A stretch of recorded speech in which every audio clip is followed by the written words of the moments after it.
예수님은 세상에 오셔서 능력의 말씀을 전파하셨습니다. 그 중에서 특별히 반복해서 전파하신 주제는 나는 하나님과 하나이다 라는 것입니다.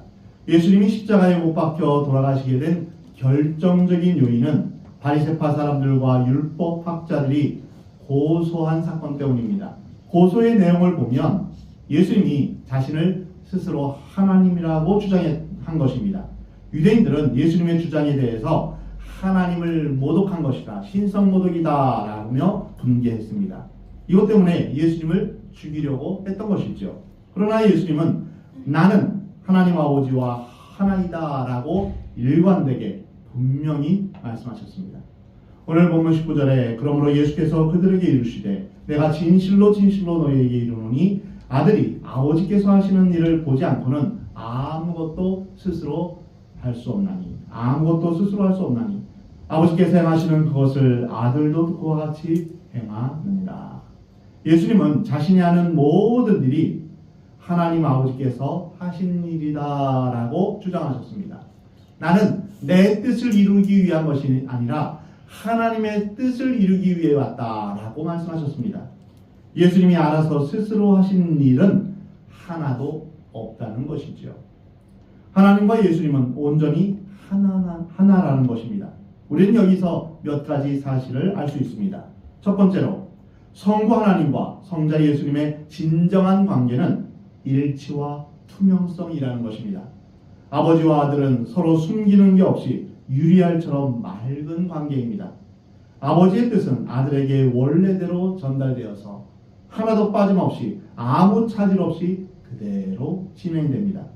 우리는 위의 내용인 아들 혼자서는 아무것도 할 수 없고 아들은 아버지께서 하시는 일을 그대로 한다.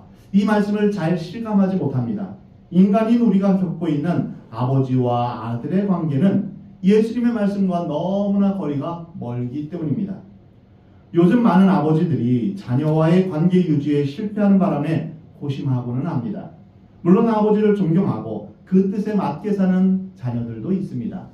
하지만 사춘기를 지나면서 보편적으로 부모에게 반항하고 대드는 것이 우리 시대의 자녀들입니다. 내가 알아서 할게요. 이것이 이제 입버릇처럼 나오는 것이죠. 그런 과정을 지날 때 아버지와 아들은 서로 마음에 상처를 입게 됩니다.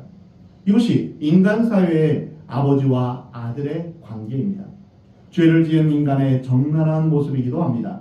아버지는 아들을 이해하지 못하고 아들은 아버지의 사랑을 받아들이지 못한 채 서로 반목하면서 불행한 부자관계로 발전하는 것을 볼 수 있습니다. 죄인된 인간으로서의 모녀관계도 마찬가지입니다. 오늘날 부자관계, 부모 자식 간의 관계는 경제적인 부분이 대부분을 차지합니다.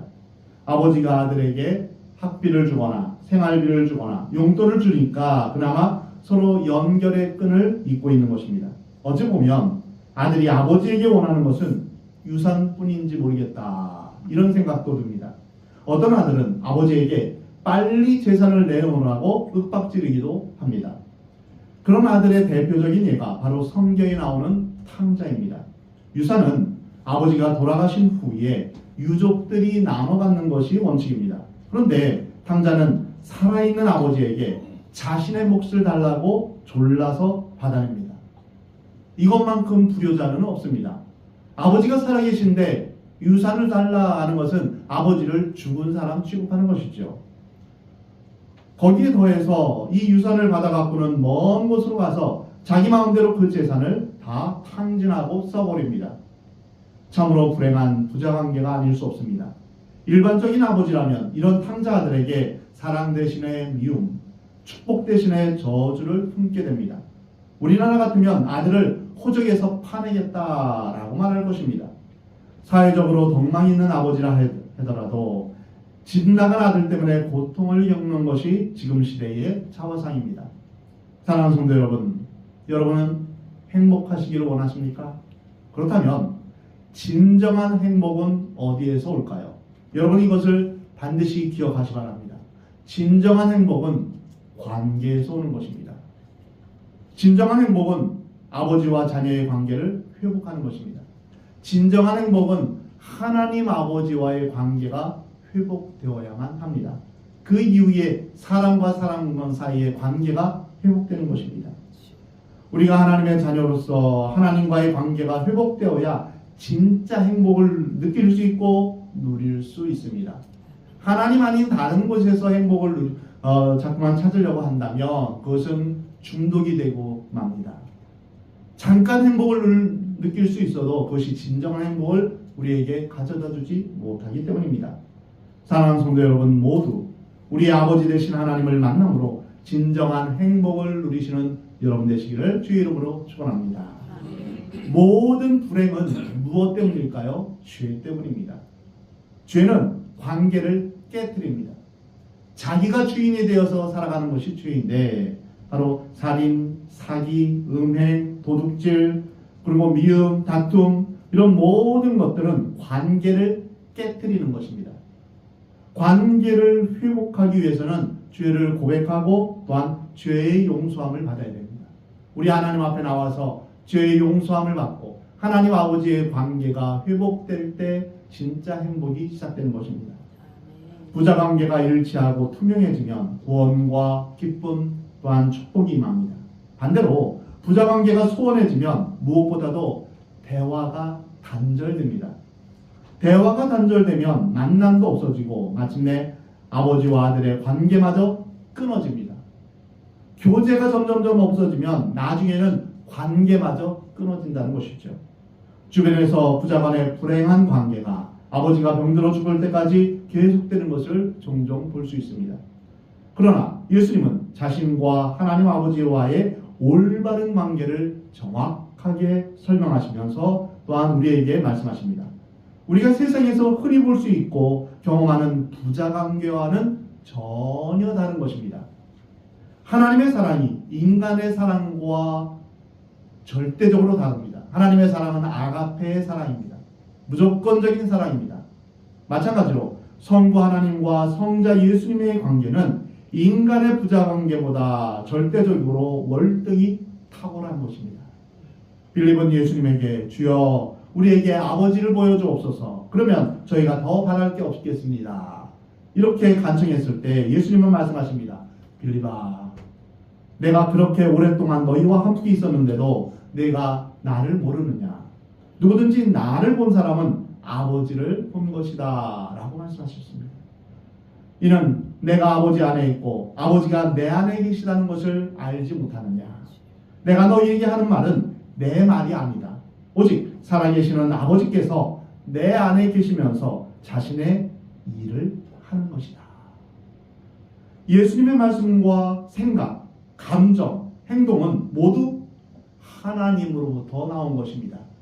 예수님은 자신과 하나님의 완전한 일치를 강조하신 것입니다. 예수님은 내가 아버지 안에 있고 아버지께서 내 안에 계시다는 것을 믿어라.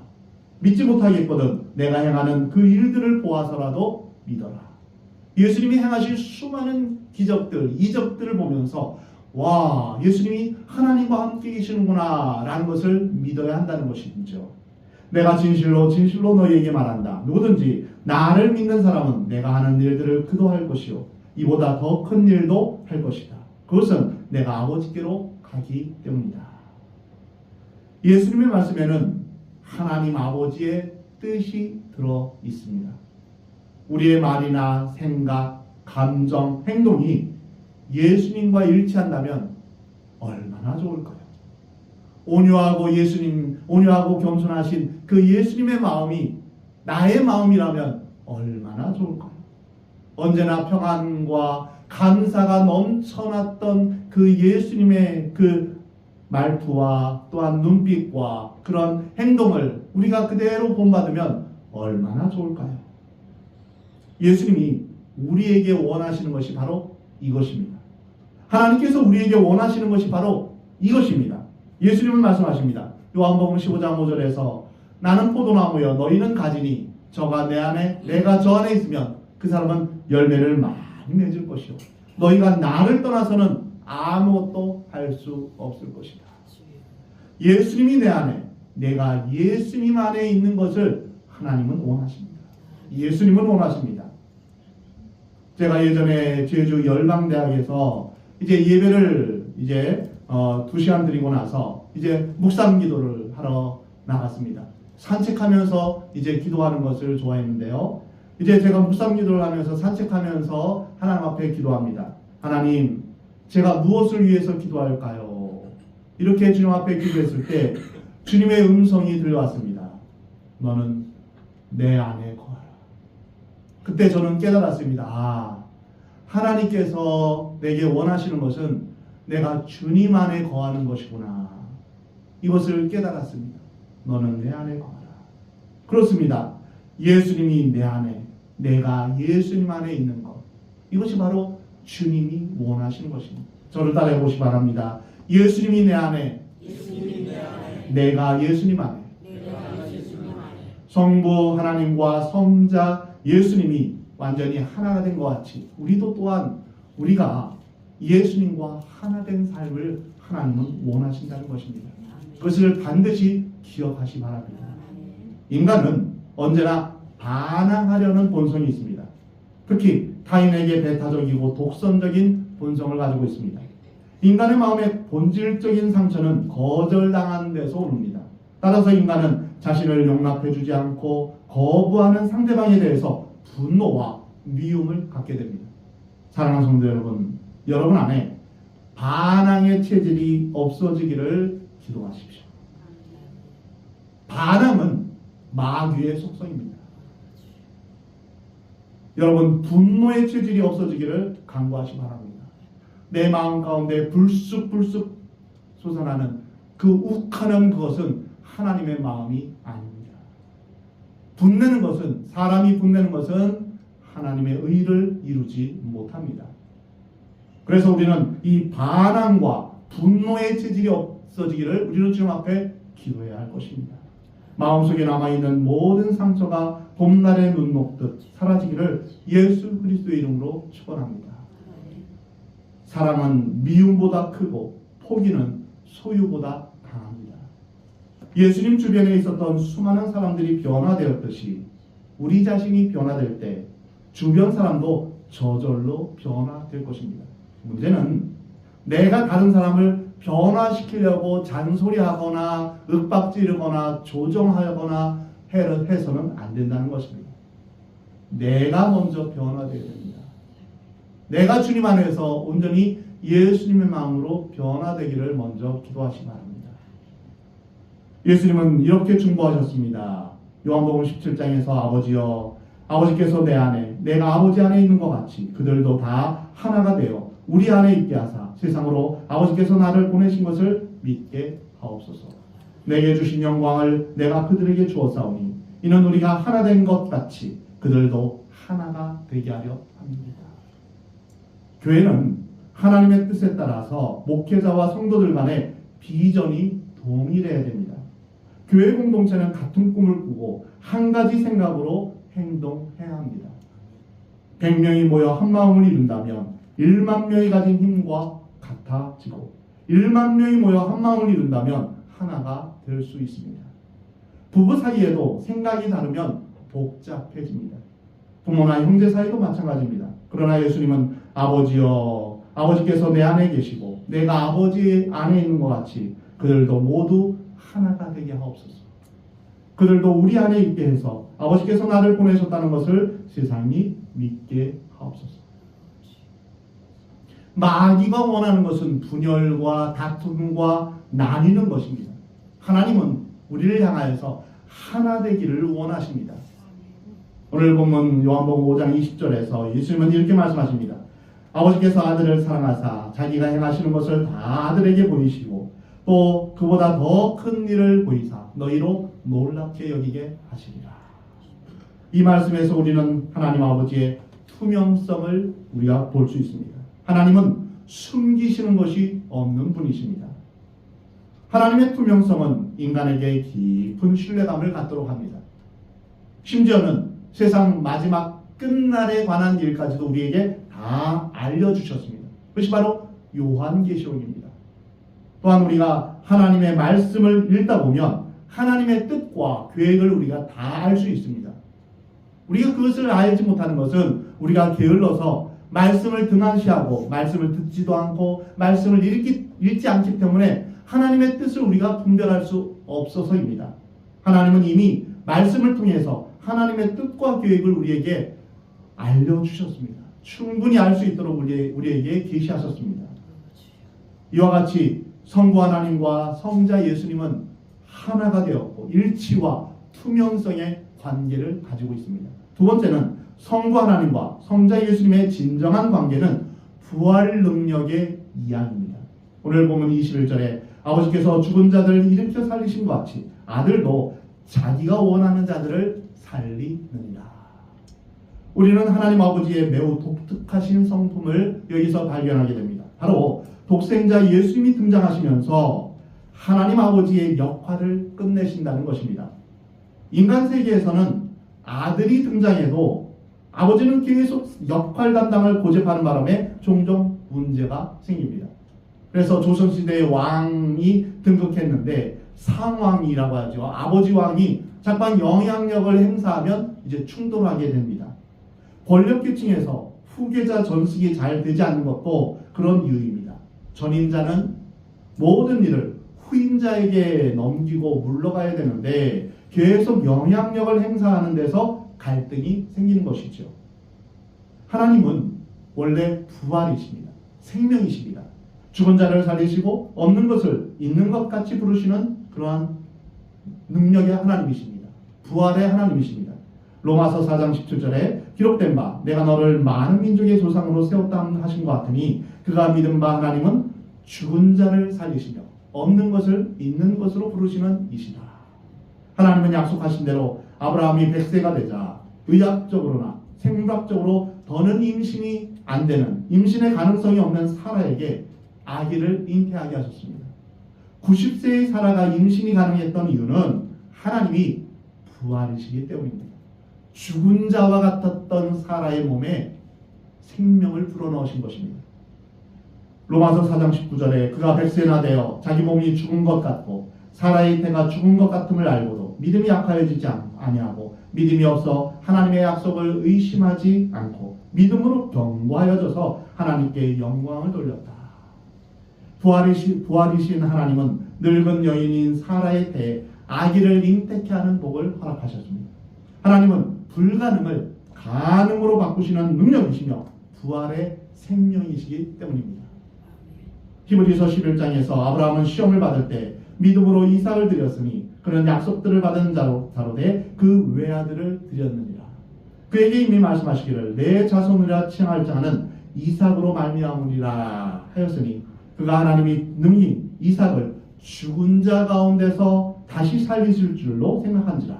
비유컨대 그를 죽은 자 가운데서 도로 받은 것입니다.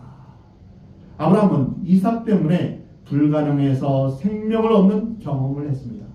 100세나 되었는데도 이렇게 아들을 얻을 수 있다. 하나님은 전능하신 하나님이시구나. 부활의 하나님이시구나. 이것을 믿게 되었던 것입니다.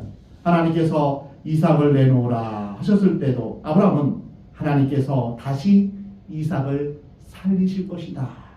이것을 믿었던 것입니다. 예수님을 믿는 우리는 부활의 믿음이 있으므로 죽어도 다시 살아납니다. 인생을 살면서 어떤 고난이 와도 어떤 절망이 와도 충분히 이겨낼 수 있습니다. 심지어는 죽음이 와도 두렵지 않는 것은 우리가 부활에 대한 믿음이 있기 때문입니다.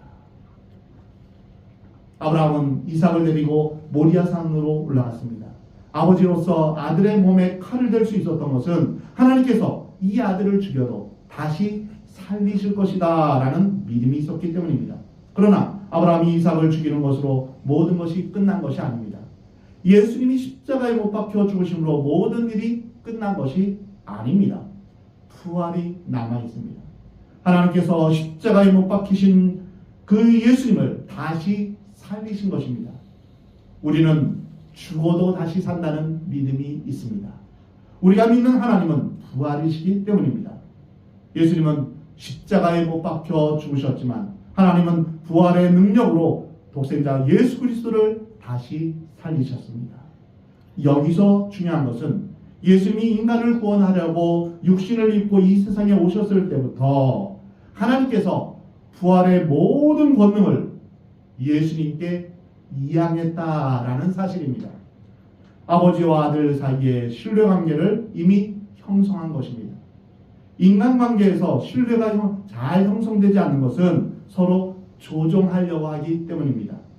때로는 대리인까지 내세워서 상대방을 조율하기 때문입니다. 이런 행동을 하면 처음에는 원만한 관계를 유지하는 것 같지만 결국 망하고 맙니다. 그러나 하나님은 부활의 능력을 조종하거나 대리인을 내세워 조율하신 것이 아니라 전적으로 예수님께 이양하셨으므로 신뢰관계를 형성한 것입니다. 그래서 예수님은 이렇게 말씀하셨습니다. 나는 부활이요 생명이니 나를 믿는 자는 죽어도 살겠다 라고 말씀하셨습니다. 예수님이 환자를 치유하시고 죽은 자들을 살리시며 귀신을 쫓아내신 이유는 바로 하나님께 부활의 능력을 모두 위임받았기 때문입니다. 성부 하나님께서 성자 예수님께 부활의 능력을 넘겨주셨던 것입니다.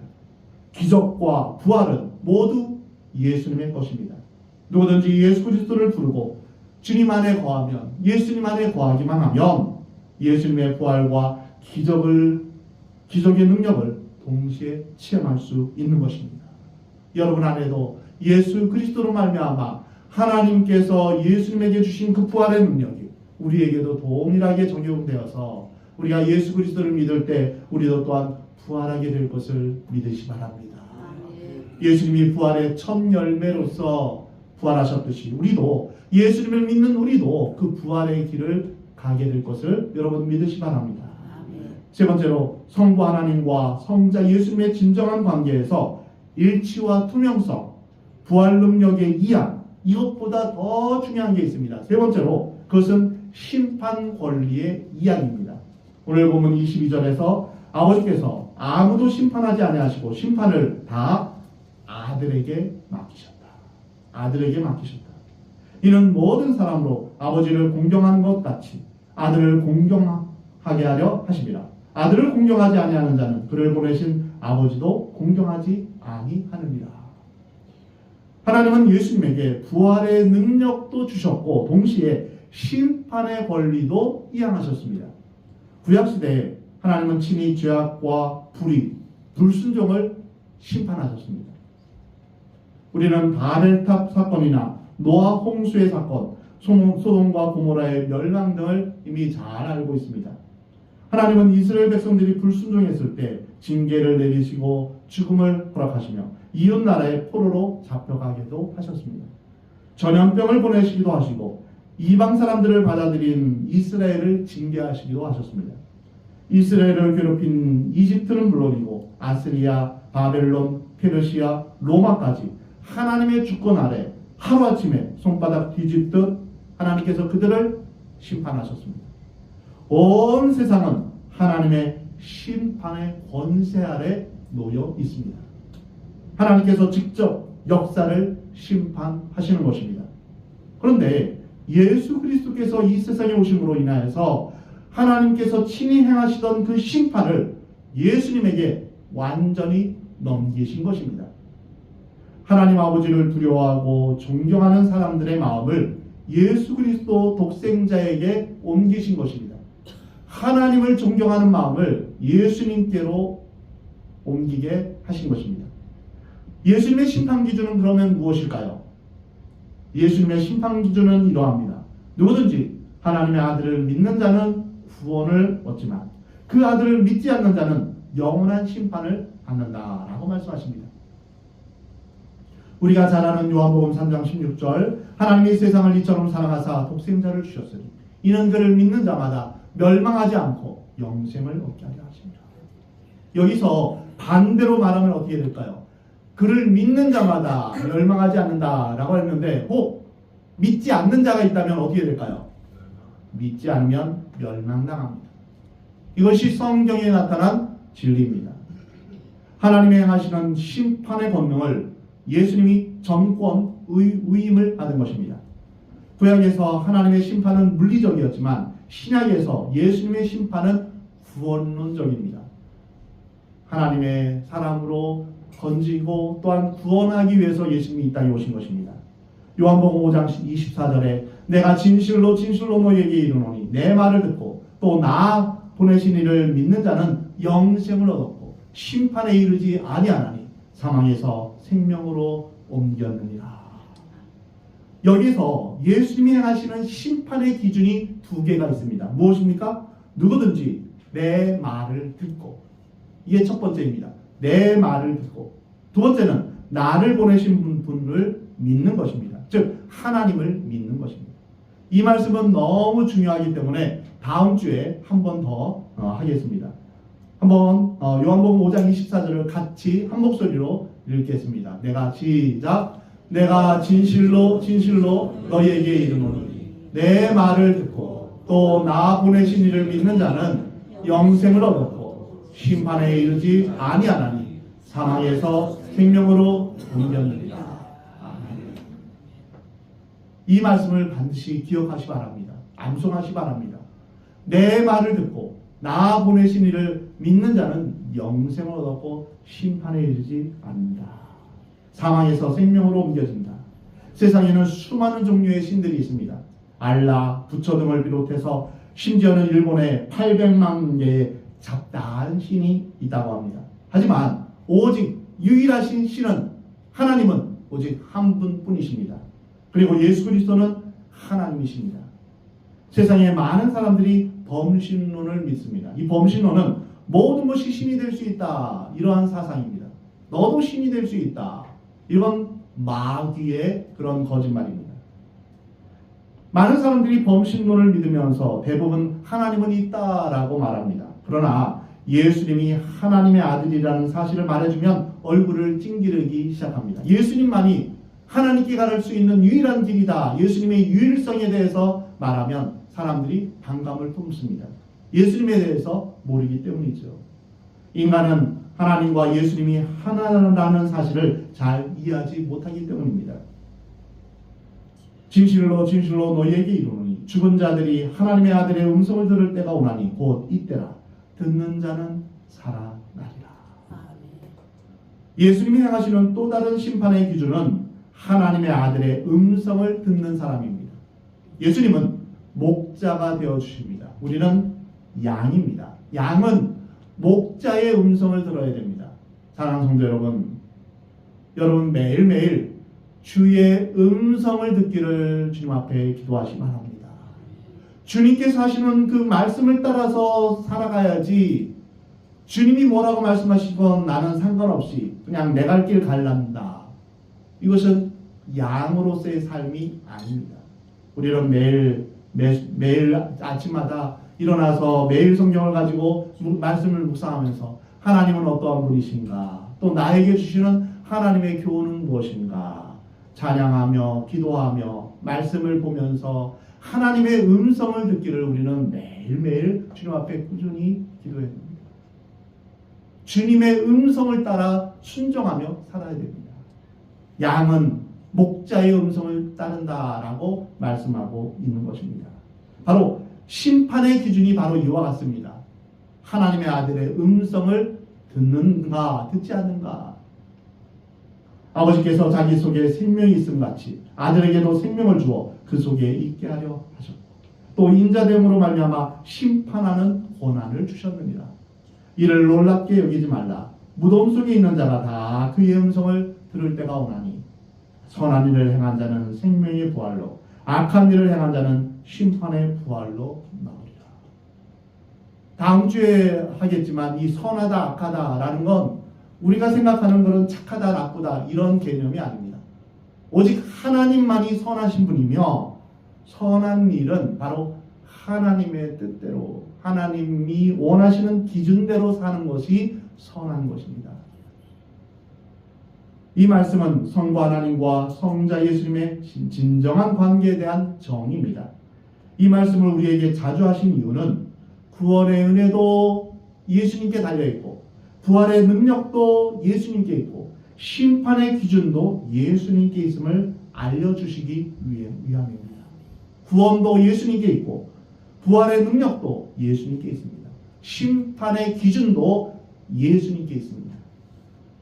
하나님 아버지의 영광이 성자이신 예수님의 영광으로 성부 하나님에 대한 존경이 성자 예수님에 대한 존경으로 그렇게 옮기기를 하나님 원하시는 것입니다. 악한 농부에 비유해서 악한 농부들이 종들을 때리고 죽이고 하면서 자신들의 소출을 주인에게 주지 않자 마지막에는 누구를 보냅니까? 아들을 보내죠. 그러면서 그 주인이 말하기를 마지막에 아들을 보내면서 이 아들은 존대하리라. 존중하면서 존경하면서 그렇게 대할 것이다. 그러나 이 악한 농부들은 어떻게 했습니까? 이를 죽이자. 이 아들을 죽이자. 그러면 이 사람이 상속자이니까 이 사람을 죽이면 내가 주인이 될 수 있다. 이래서 예수님을 십자가에 못 박혀 죽게 한 것입니다. 예수님을 존경하기는커녕 예수님을 죽인 것이죠. 우리가 우리의 삶에 있어서 내가 주인이 되어서 살려고 한다면 우리는 예수님을 못 박는 자리에까지 갈 수 있는 것입니다. 내 마음대로, 내 뜻대로, 내가 원하는 대로 살 거야. 내가 주인이 돼서 살 거야. 이것이 하나님과 원수가 되게 하는 것입니다. 오늘 본문 말씀 이후에 요한복음 17장에서 예수님 말씀하십니다. 아버지여, 아버지께서 내 안에 계시고 내가 아버지 안에 있는 것 같이 그들도 모두 하나가 되게 하시고 그들도 우리 안에 있게 해서 아버지께서 나를 보내셨다는 것을 세상이 믿게 하옵소서. 아버지께서 내게 주신 영광을 내가 그들에게 주었습니다. 이것은 우리가 하나인 것 같이 그들도 하나가 되게 하려는 것입니다. 사랑하는 성도 여러분, 예수님의 생각, 예수님의 감정, 예수님의 의지, 예수님의 비전을 여러분 것으로 삼으시기 바랍니다.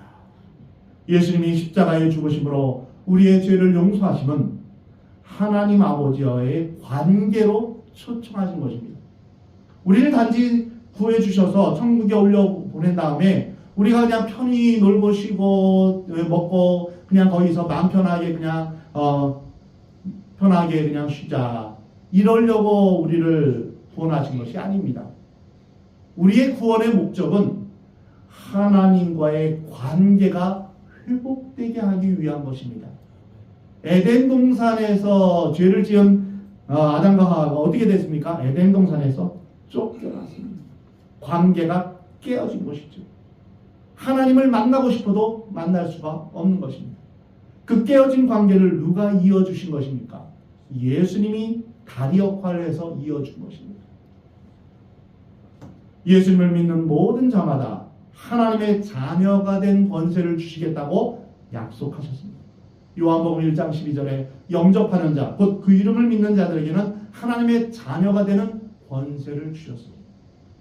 그러므로 우리가 예수님을 믿은 이후에 가장 큰 변화는 무엇일까요? 내가 하나님의 자녀가 되었다. 이것이 가장 큰 은혜입니다. 예수님을 알기 전에는, 예수님을 믿기 전에는 우리가 하나님과 원수지간이었고 본질상 진노의 자녀였습니다. 어둠과 저주 가운데 아무런 소망이 없던 우리였습니다. 그러한 우리를 찾아오셔서 우리를 죄와 사망에서 건져내신 것은 끊어졌던 하나님과의 관계를 다시 회복시키기 위해서입니다. 예수 그리스도로 말미암아 우리가 하나님을 아버지 이렇게 부를 수 있고 우리는 하나님의 자녀가 된 것입니다. 이 얼마나 큰 은혜인가. 어떻게 감히 우리가 하나님을 향하여서 아버지라고 부를 수 있겠습니까? 예수님 때문에 가능한 것입니다. 사랑하는 성도 여러분, 예수님을 믿고 하나님의 자녀된 우리에게 하나님께서 요구하시는 것이 무엇일까요? 우리를 향한 하나님의 뜻이 무엇일까요? 이것을 반드시 기억하시 바랍니다. 그것은 바로 하나님과의 친밀한 교제입니다. 우리가 하나님과 알콩달콩 사랑하며 정말 하나가 되길 원하시는 것입니다. 성부 하나님과 성자 예수님이 하나 된 것처럼 우리도 하나님과 하나 된 삶을 살기를 정말로 원하시는 것입니다. 그리고 우리가 하나님의 성품을 닮아가는 것이 하나님의 뜻입니다. 여러분 성경을 계속 읽어보십시오. 읽어보면 정말 하나님이 원하시는 것이 무엇인지를 발견하게 됩니다. 그것은 하나님의 성품을 우리가 닮아가는 것입니다. 예수님의 마음을 우리가 품는 것입니다. 예수님이 하나님과 하나 된 것처럼 우리도 하나님과 하나 되는 것, 예수님과 하나 되는 것, 그래서 예수님의 성품을 닮아가는 것입니다. 온유하고 겸손하신 예수님의 마음을 품는 것입니다. 그래서 우리 인생의 목표는 성공이 아니라 성품입니다. 저를 따라해 보시기 바랍니다. 우리 인생의 목표는 성공이 아니라 성품이다. 돈 많은 부자가 이제 더 이상 창고를 쌓을 곳이 없어서 더 새로운 창고를 만들고 이제 내 영혼아 편히 놀고 먹고 쉬자 할 때 하나님께서 말씀하십니다. 어리석은 자여, 내 영혼을 오늘 밤 데려가면 그 모든 것이 누구 것이 되겠느냐. 우리는 이 땅에서 잘 먹고 잘 사는 것 물론 필요하죠. 필요한 것들이 있죠. 그러나 그것이 목적이 되어서는 안 됩니다. 우리의 목적은 예수 그리스도와 함께 우리는 하나님과 친밀한 교제를 가지면서 주님을 닮아가는 것입니다. 성품입니다. 그래서 우리 인생의 목표를 성공으로 삼는 자는 반드시 실패합니다. 성품으로 삼아야 됩니다. 내 성품이 하나님의 성품을 닮아가며 예수 그리스도의 마음을 닮아가는 것입니다. 그래서 오늘 본문의 말씀처럼 예수님과 우리가 하나 되는 일치성, 예수님 안에 내가 있고 내가 예수님 안에 거하는 것을 기도하시기 바랍니다. 아무리 내가 뭔가 이루려고 하고 업적을 이루려고 하더라도 우리가 주님을 벗어나면 아무것도 아닙니다. 너희가 나를 떠나서는 너희가 아무것도 할 수 없다. 상상해 보십시오. 포도나무에서 그 가지가 떨어졌는데 나는 자유하다. 나는 프리하다. 나는 정말 좋다. 근데 원줄기에서 잘려나간 그 가지가 정말 자유롭습니까? 말라 비틀어져서 불에 던져 살을 뿐이죠. 열매를 맺는 건 고사하고 죽음밖에는 없습니다. 우리가 예수님을 떠나면 이 땅에서 자유를 누리는 것 같지만 그러나 아무것도 남는 것이 없는 것입니다. 허무밖에 없습니다. 오직 우리는 주님 안에 거해야 합니다. 그래서 우리가 예수님이 내 안에 있고 내가 예수님 안에 거하는 것, 이것만이 살 길입니다. 이것만이 열매를 맺는 길입니다. 그리고 하나님의 부활의 능력으로 우리도 예수님과 같이 부활의 열매로 주님 앞에 설 것을 소망하시기 바랍니다. 우리의 소망은 부활의 소망입니다. 이 땅에서의 삶이 전부가 아님을 여러분 기억하시기 바랍니다. 그리고 우리가 예수님과 함께 천국에서 왕노릇하게 될 것을 주님은 우리에게 약속하셨습니다. 그래서 주님 앞에서 심판의 부활이 아니라 생명의 부활로 주님 앞에 서기를 주님 앞에 기도하시기 바랍니다. 하나님의 자녀로 부름받은 성도 여러분, 여러분의 삶 가운데 매일매일 예수님 안에 거하며 성령으로 충만하기를 간구하시기 바랍니다. 또한 예수님은 우리가 다른 믿음의 자녀들과 하나 되기를 원하십니다. 몸도 하나요, 성령도 한 분이시요, 주도 한 분이시요, 믿음도 한 분이요, 세례도 하나요, 하나님도 한 분이십니다. 그래서 우리는 예수님을 머리로 삼고 한 마음 한 뜻이 되어 한 지체가 되어 하나 되어 우리가 주의 일을 감당해야 할 것입니다. 하나님과 예수님이 아버지와 아들의 관계로 하나 된 것 같이 모든 그리스도인들이 하나 될 때 그 기쁨과 감동, 축복은 어떤 역경도 넉넉히 이기는 능력이 될 것입니다. 문제는 하나가 되지 못하고 서로 다투고 시기하고 미워하고 분열되고 이러하면 하나님의 나라가 이루어질 수 없는 것이죠. 그래서 우리는 늘 주님 안에서 예수님의 마음을 품고 하나 되기를 힘써야 할 것입니다. 사랑하는 성도 여러분, 여러분의 삶이 성자 예수님이 성부 하나님과 하나가 된 것 같이 늘 예수 그리스도와 하나가 되며 또한 주님의 음성 가운데 주의 뜻을 분별하며 사는 저와 여러분이 되기를 우리 하나님은 원하십니다. 그리고 부활의 소망 가운데 왕 같은 제사장의 직분을 온전히 감당하며 우리가 서로가 하나 되는, 서로가 서로를 아껴주고 사랑하는 그러한 믿음의 공동체가 되기를 우리 하나님은 원하십니다.